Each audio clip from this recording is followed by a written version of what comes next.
Children of the Stones by Jeremy Burnham and Trevor Ray. Chapter 4.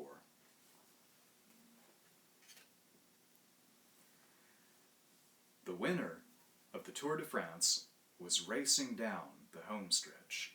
On either side of him, enthusiastic crowds were cheering and waving their handkerchiefs. Who is this young English boy who has crossed the Channel to beat the cream of European cyclists? Holder of the yellow jersey for 10 consecutive days, he has looked unbeatable from the start. But where has he come from? Why was there no advance publicity about this incredible athlete? Matthew was using the edge of the circle as the finishing line. He made sure the road was clear, then bent almost double in an effort to put on a final spurt. If he could reach the line in another 10 seconds, he would have beaten the existing record by half an hour. He watched the road past his front wheel as he began the countdown. 10, 9, 8, 7, 6. A pair of legs suddenly came into view 6 feet ahead. Dirty boots and tatty trousers in the middle of the road. Matthew jerked the handlebars to avoid the obstacle, and the bike toppled sideways, sending him flying into a hedge. Winded, he lay still for a moment, wondering how many bones he'd broken. He didn't feel any pain yet, but he supposed that would come later. Cautiously, he moved one leg, then the other. Yes, they felt all right. And the arms. Perhaps it was his spine. No, he could sit up without difficulty. It seemed that by some miracle he hadn't hurt himself at all. He crawled slowly out of the hedge, brambles tearing and clawing at his skin. His bike was lying in the middle of the road, the wheels still spinning. Next to it stood the dirty boots and the tatty trousers. He looked up at the man's face, lined, weather-beaten, and as cunning as a weasel. Blue eyes were staring down at him with hypnotic intensity. No hint of apology. Challenging. Well, anything to say to it, boy? The voice had a harsh Welsh lilt to it. Matthew didn't reply. He had suddenly noticed the telescope protruding from the pocket of the torn raincoat. The man growled, apparently disappointed. He wheeled around and started to shuffle off down the road. Matthew suddenly found his voice and called after him, "Hey, you nutter!"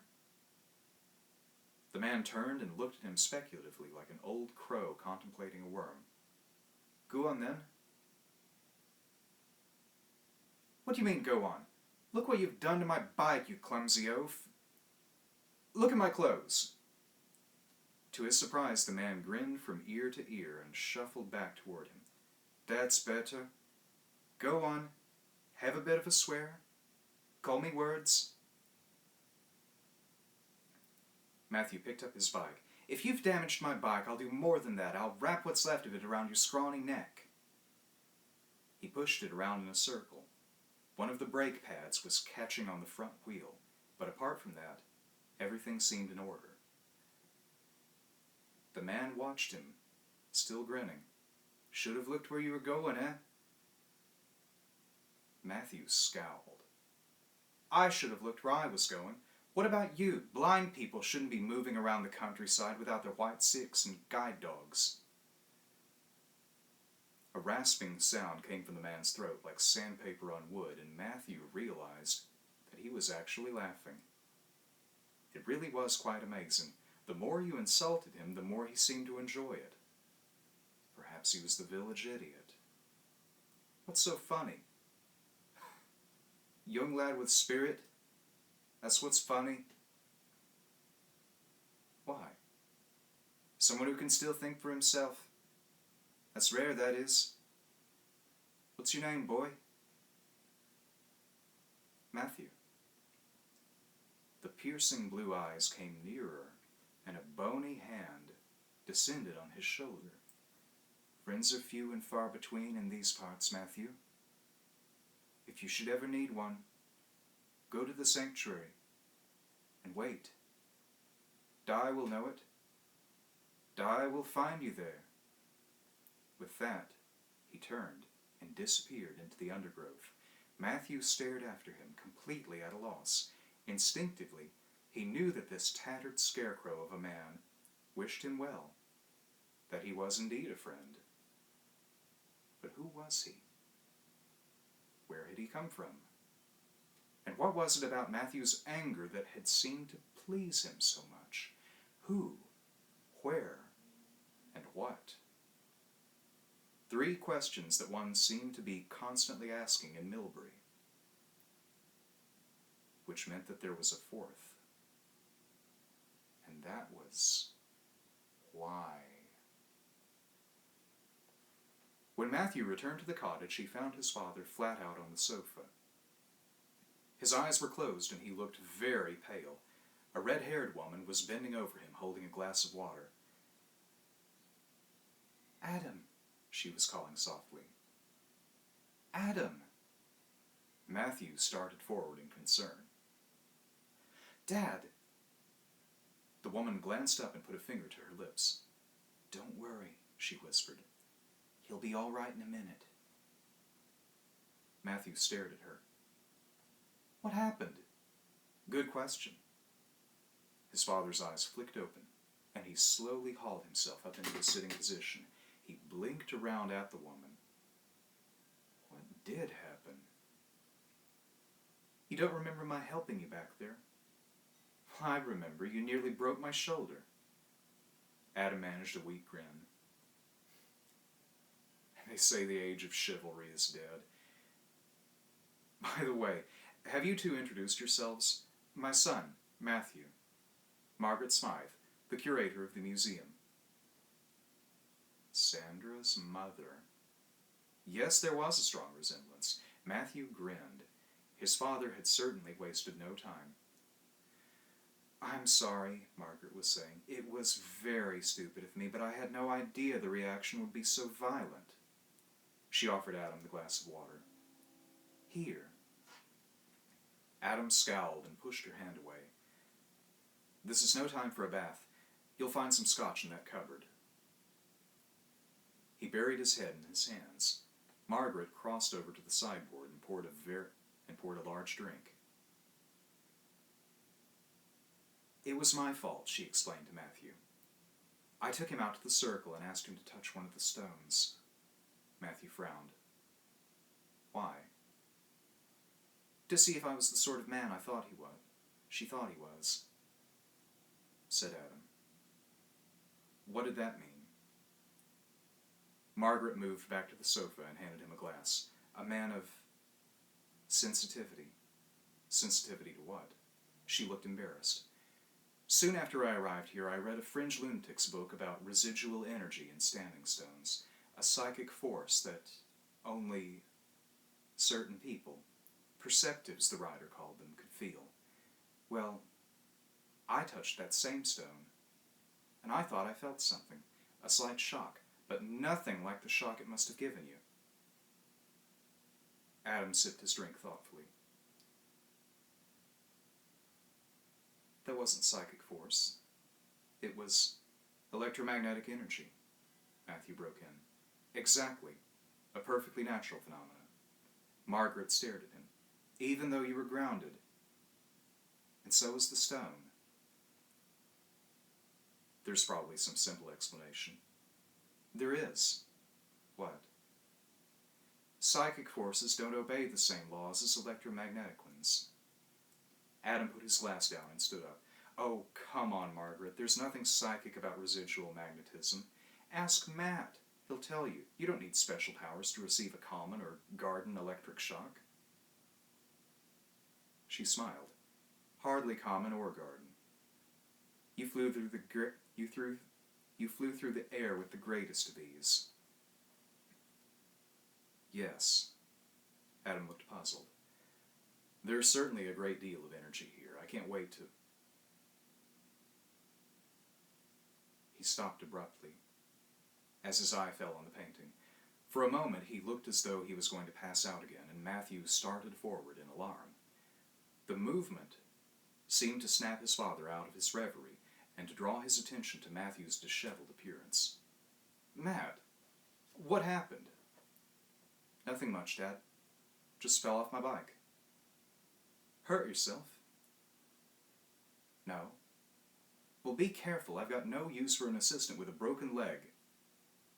Matthew tried to look equally stern. "And I've got no use for an employer who keeps fainting all the time." Margaret laughed and took both their arms. "That's what I've been missing," she announced gaily. "People who are really happy." That night, over supper, Adam told Matthew exactly what had happened, of the shock he had felt when he touched the stone, and of the strange visions he had seen. He pooh-poohed Margaret's suggestion that some sort of psychic force might have been responsible, but could offer no rational interpretation. Residual magnetism could be measured, but he had never heard of anyone who actually felt it. And energy, so powerful that it caused hallucinations. There was no scientific principle to explain that away.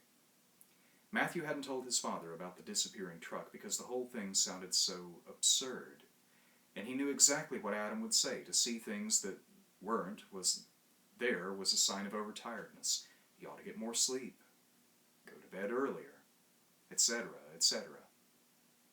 The whole heavy parent bit. But now, owing to Adam's own puzzling experience, he had a comeback. So, he recounted the episode with Bob as objectively as he could, reliving the terror he had felt when a fatal accident had seemed inevitable, and the relief when he realized that Bob was unharmed. Adam listened attentively. He seemed convinced that the truck had not been a figment of Matthew's imagination, dismissing the suggestion that it might have been an optical illusion. "But you heard it. Mirages don't usually come in full stereo." "Well," Matthew was stuffing himself with Mrs. Crabtree's delicious meringue. "Any other ideas?" Adam thought for a moment. "Is there a bypass? We didn't see one on the way in. Perhaps we were distracted by the stones." But Matthew was sure there wasn't a bypass, and next day, after school, he cycled out to the edge of the circle to check. Yes, he was right. The road stretched away between avenues of stones, and there was no turn the truck could have taken. No way it could have avoided passing through the village. He found Adam farther around the perimeter of the circle, working with his magnetometer. He seemed preoccupied with the readings he was getting, and when Matthew told him of his discovery, merely grunted. There was obviously something more important in his mind. Matthew wandered around one of the stones, awed by its sheer size. There must have been at least as much of it below ground as there was above. Incredible to think that primitive man had possessed the technology to lift it. He stood back and looked at the stone through narrowed eyes. It seemed to be leaning slightly, but the distribution of its mass was so uneven that it was impossible to tell how much. He wandered over to the next stone and found the same problem. It was such an odd shape one would need a theodolite to determine its plumb line. A theodolite. Perhaps he could make one.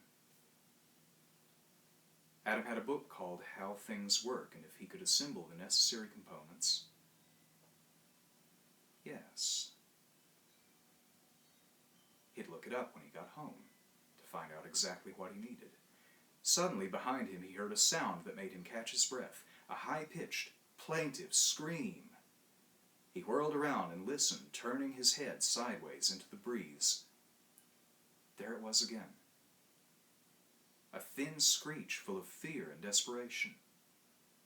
It came from behind the next stone. He ran over and looked down. A rabbit was hopping frantically backwards and forwards, its hind leg caught in a wire snare. The animal was plainly terrified, and at the sight of Matthew it redoubled its efforts to free itself. Matthew bent down and inspected the snare, trying to discover the best way to release the captive without harming it. He pulled the whole contraption out of the ground and carefully loosened the wire noose holding the rabbit tightly, so that it wouldn't break its leg in its struggle to get away. Then he set it gently on the grass, and it scuttled off, its white tail bobbing, until it disappeared over the high, circular earthwork just outside the stones. Matthew watched it go, then turned his attention to the snare.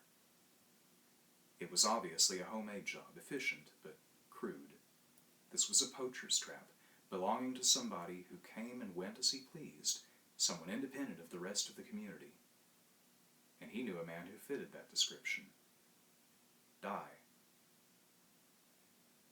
Now, Di had a telescope, and a telescope has lenses. Matthew had a small reflector telescope of his own, but the lenses were quite unsuitable for a theodolite. Di's, however, would be perfect. Matthew searched his pockets, found a scrap of paper and the stub of a pencil, and drew a picture of a broken bicycle. Then he rolled up the paper, placed it in the wire noose, replaced the trap where he had found it, and covered it with grass. He stood up and regarded his handiwork with satisfaction. That should fetch him.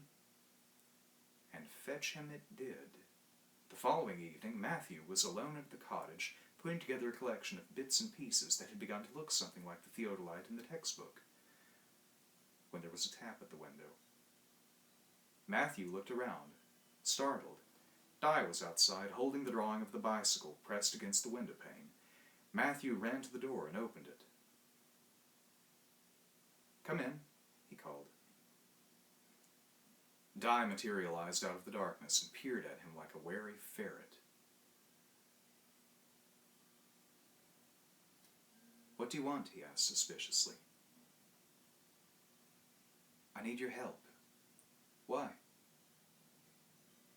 "Come in and I'll tell you." "No fear." Di held up the drawing. "Was it you? Left this in my snare?" Matthew smiled. "Yes. Seemed a good idea to use it as a postbox." "You let my supper go." "I left you an invitation instead." He took hold of the old man's arm and pulled him inside. Di stood just inside the door, grumbling to himself. "Can't eat invitations," he said crossly. "Rabbit, it's what I fancied tonight. Nice piece of coney. And you had to let it go." Matthew dragged him into the room. "Never mind," he said soothingly. "There's plenty of—" But Di wasn't listening. "Pigeon," he was saying. "Set a net for pigeon. Or rooks. That's it. Rooks." He turned and made for the door.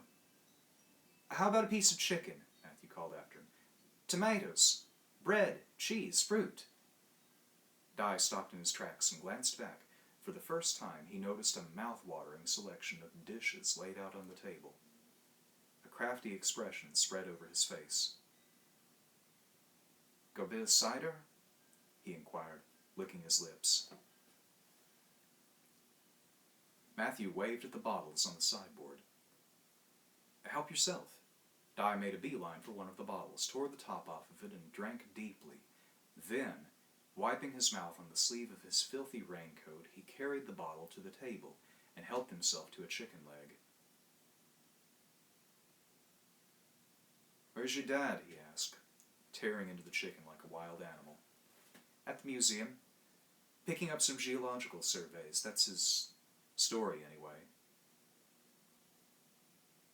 Matthew knew that his father had only used the surveys as an excuse. He'd worn his green anorak, a sure sign that he wanted to impress a lady. "Some sort of scientist, they tell me." Di was wolfing down food as if he hadn't eaten for a year. His eye fell on the makeshift theodolite. "What's that then? Theodolite? What do you know about theodolites?" "I know you need a plane table." Matthew produced the table he had constructed that afternoon on Adam's camera tripod. a plywood plate and 2 small spirit levels. He clipped the theodolite onto it and stood back proudly. If Di was impressed, he didn't show it. He stared at his chicken leg with distaste.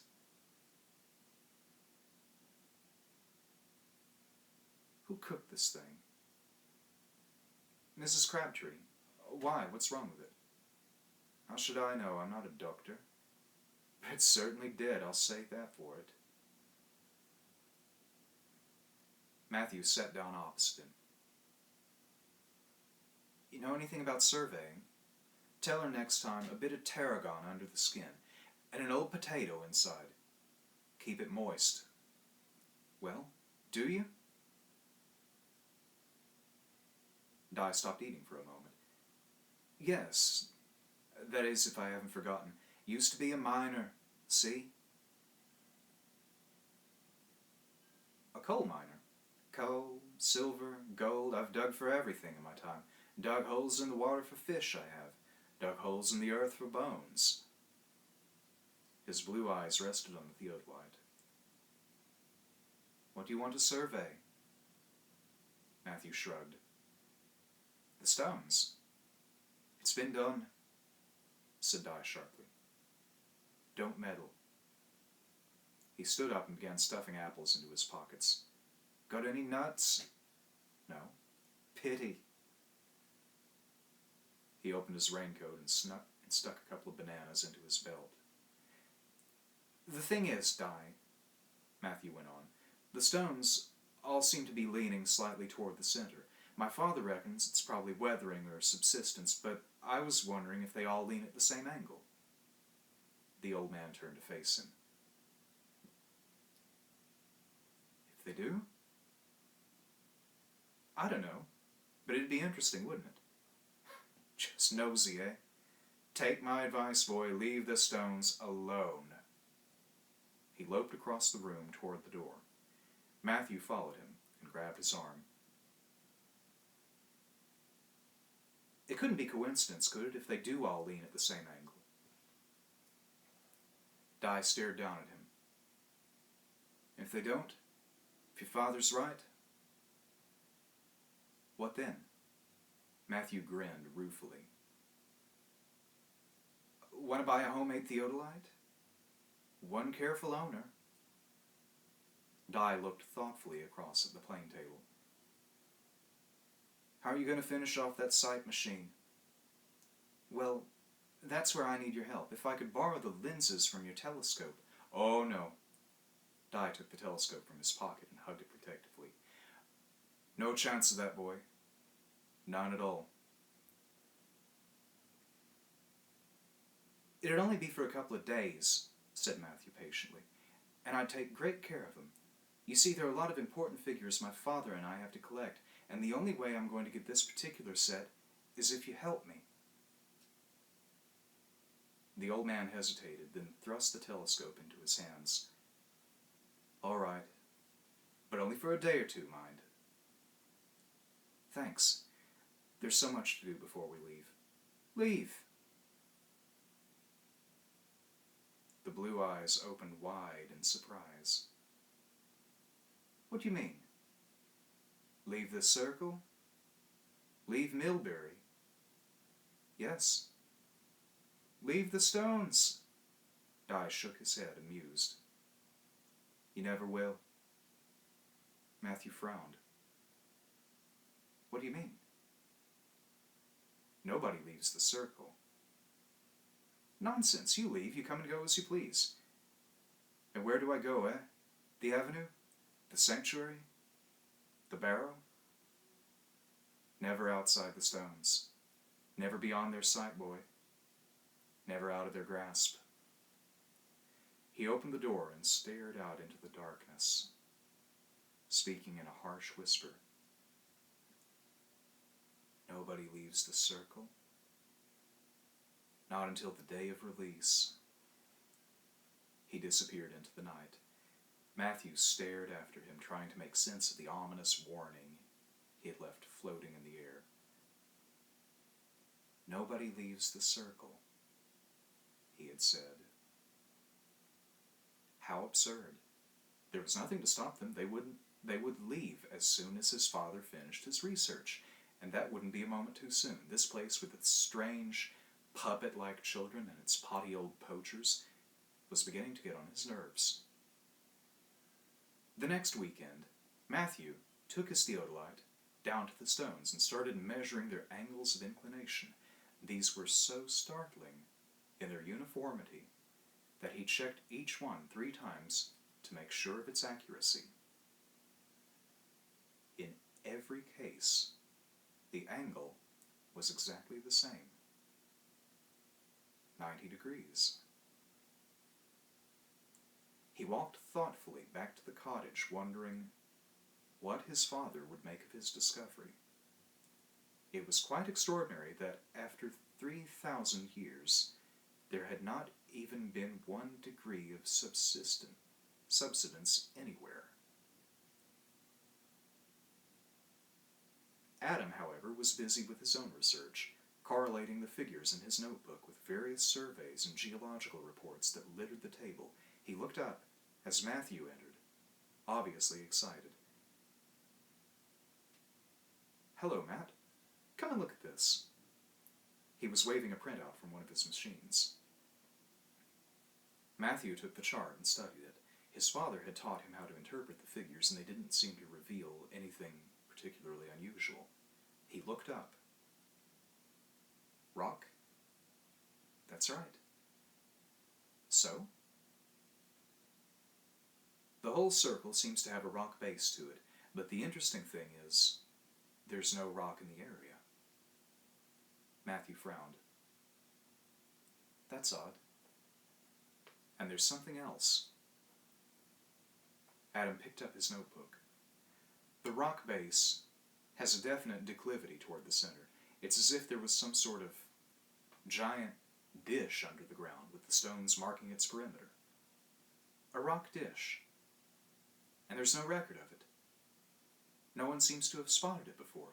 Well, the geological reports for this area don't go all that far back. By the time they started drilling hereabouts, I imagine the authorities had the circle well protected. The only way we'd be allowed to go this deep is with our sonics." Matthew thought for a moment. "How about enlightenment?" he asked. "Alignment?" he asked. "Have you got any farther with that?" "No." Adam flopped down in a chair, put his hands behind his head, and stared at the ceiling. "And that's another mystery. Most megalithic circles are aligned to the sun, right? Either winter or summer solstice, or both. Stonehenge, for instance, is aligned for both solar and lunar predictions. But this one isn't." "What about the other planets? A major star, perhaps?" Adam shook his head wearily. "There's no obvious alignment. You can check my calculations if you like." But Matthew had never known his father to make a mistake with his figures.